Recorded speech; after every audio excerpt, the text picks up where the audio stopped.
Bonjour à tous, c'est Pascal pour la vie d'ici et je vous emmène aujourd'hui dans le monde magnifique de Sarah H. et de Dany de la Pérouse. Alors les dames d'abord. Les dames d'abord. Alors, mon nom c'est Sarah H, mon nom d'artiste. Oui. J'ai 53 ans, je ne sais pas si je dois dire. Mais... On a le droit, si on ose le dire, on le dit. Alors voilà, et je suis sculptrice depuis un sacré bout de temps et je travaille avec mon mari, on est à Mato, on a l'atelier à Mato. Voilà. Et votre parcours professionnel? Alors, quand on s'est rencontrés avec Dany, on s'est rencontrés très jeunes. On a tout de suite été indépendants dans l'art, on faisait des dessins sur les motos, mais enfant, j'ai toujours voulu être sculpteur. Et puis ça ne s'est pas réalisé à cette époque-là. Donc je peignais, dessinais beaucoup. Puis Dany, il peignait sur les motos, il faisait des dessins. Donc quand on s'est rencontrés, on s'est mis ensemble et on a directement eu un atelier de peinture artistique sur moto.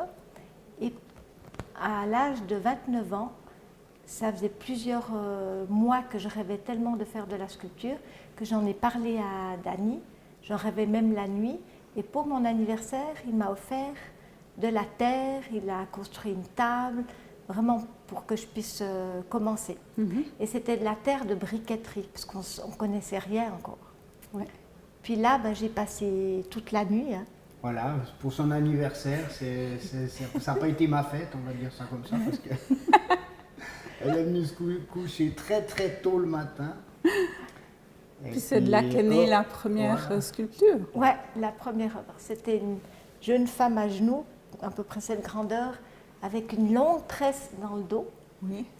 Et en fait, le soir, ma maman était passée, puis elle avait vu en fait la sculpture.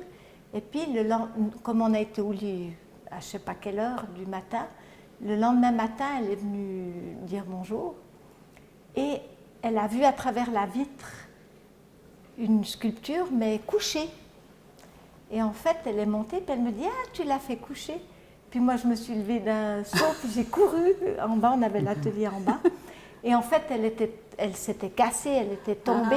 Voilà. Puis c'est là qu'a commencé toutes les aventures, mettre des armatures. Oui. Après, ça ne tenait pas, c'était pas la bonne terre et tout. Puis on a appris gentiment. D'accord. Voilà, on va dire que c'est depuis là qu'elle a eu besoin de moi. Oui. Oui, avant, il avait besoin de moi pour la moto. Voilà, parce que quand on peignait sur les motos, bon, on n'a pas arrêté ça tout de suite, mais c'est vrai que la peinture artistique sur moto, je faisais beaucoup d'aérographes.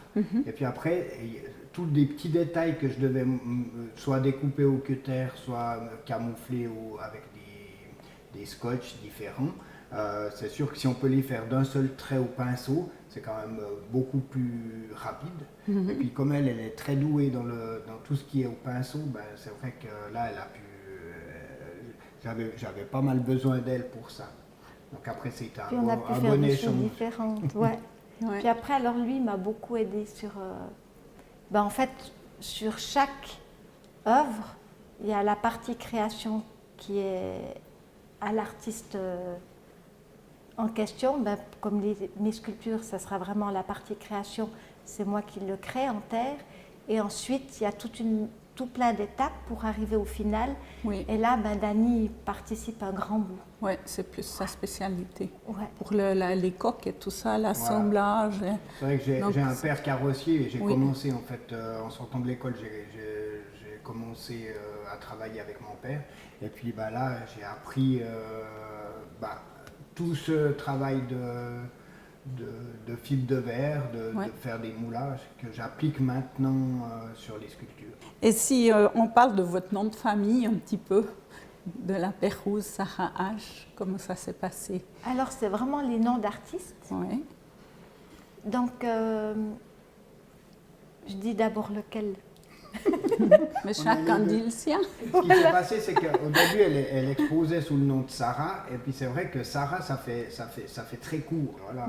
En fait, son nom, c'est Sarah avec le H, donc en séparant simplement le début du nom avec la fin, ça faisait comme un nom et un nom de famille qui était tout à fait bien pour un nom d'artiste. Et puis surtout, comme je voulais mettre que le prénom, ben c'est quand même que mon prénom. Mais oui. Il y a juste le H qui est plus loin. Ouais, ouais. Et Dany? puis Dany, Là, la première tétrapoïa que j'ai fait, je l'ai signé Albert Daniel de la Pérouse, ou Daniel Albert de la Pérouse. parce que son deuxième prénom c'est Mon Albert. grand-père s'appelait Albert, donc ça fait tout de suite bien pour exposer à Hackstad ou à Charnay. Puis Ça- c'était ça sorti match- ça d'une match- blague, ça Daniel match tout de Albert suite. de la Pérouse. Puis le galeriste, il nous connaissait bien et Bon, il a trouvé génial. Puis en fait, c'est parti comme ça.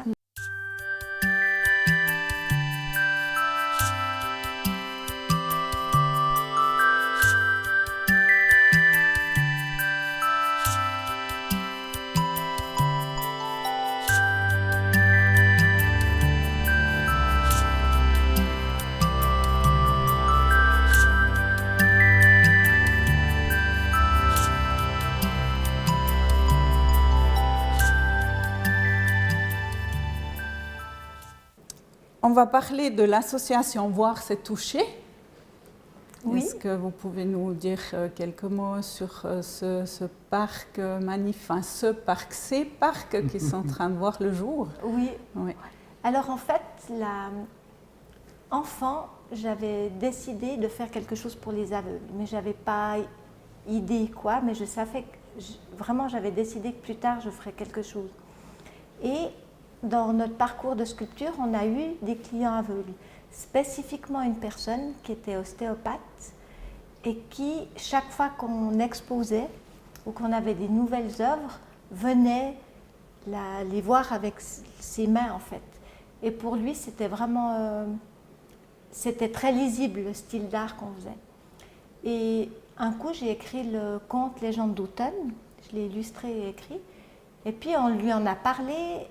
Il m'a dit « Ah, mais là, Sarah, je ne verrai pas ce que vous avez fait. » Et en rentrant de chez lui, je crois qu'on avait été lui livrer une sculpture ou je ne sais plus quoi.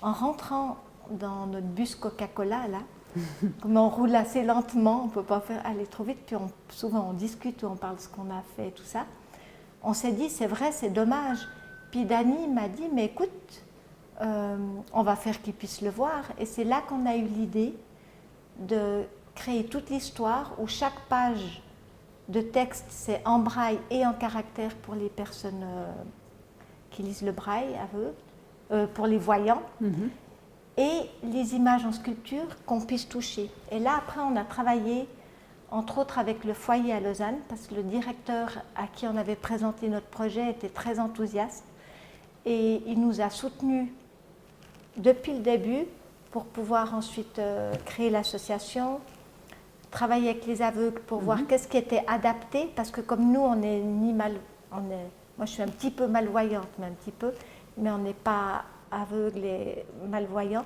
On Donc, est les deux un petit peu aveugles, parce que sinon il n'y a pas aussi longtemps qu'on serait mariés. ensemble. c'est pas faux, mais pas de la même manière que les autres personnes. Donc on a travaillé avec eux pour trouver la chose cohérente et aussi qu'elle puisse être accessible pour tous. Ouais. Et ensuite, on a eu des amis et des clients qui nous ont soutenus pour créer l'association. Et pour la suite du projet, c'était une grande aventure. On a eu l'idée en 2000.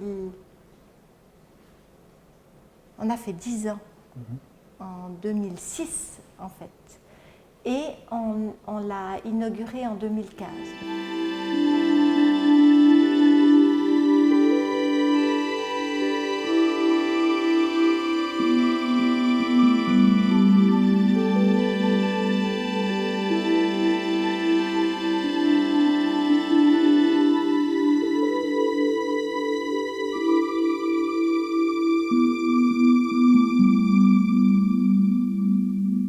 Que chaque parc, il est financé par des dons, soit des institutions, des privés. Pour le parc de Lausanne, il y a eu plus de 600 personnes qui ont soutenu, privés et institutions. Et ensuite, il est offert à la ville. Et ça fait partie du patrimoine de la ville. Donc, c'est vraiment accessible à tous. Et effectivement, ce que vous avez dit, c'est qu'il est fait de façon à ce qu'on puisse aller toucher en étant en chaise roulante. Bien que ça ne soit pas spécifique pour les aveugles, c'est vraiment pour tout le monde. C'est accessible à tous en fait. Il y a énormément de courses d'école qui vont. Ouais. On était l'autre jour parce que bien sûr, comme on n'habite pas très loin, on va faire des petites visites de temps en temps. Regarde ici, tout est en ordre. Et là, les jardiniers nous disent toujours que c'est incroyable de voir le nombre de gens qui viennent de la Suisse allemande, de partout. Ouais. Donc c'est connu, c'est pas nous qui faisons forcément de la publicité, mais ça se fait petit à petit.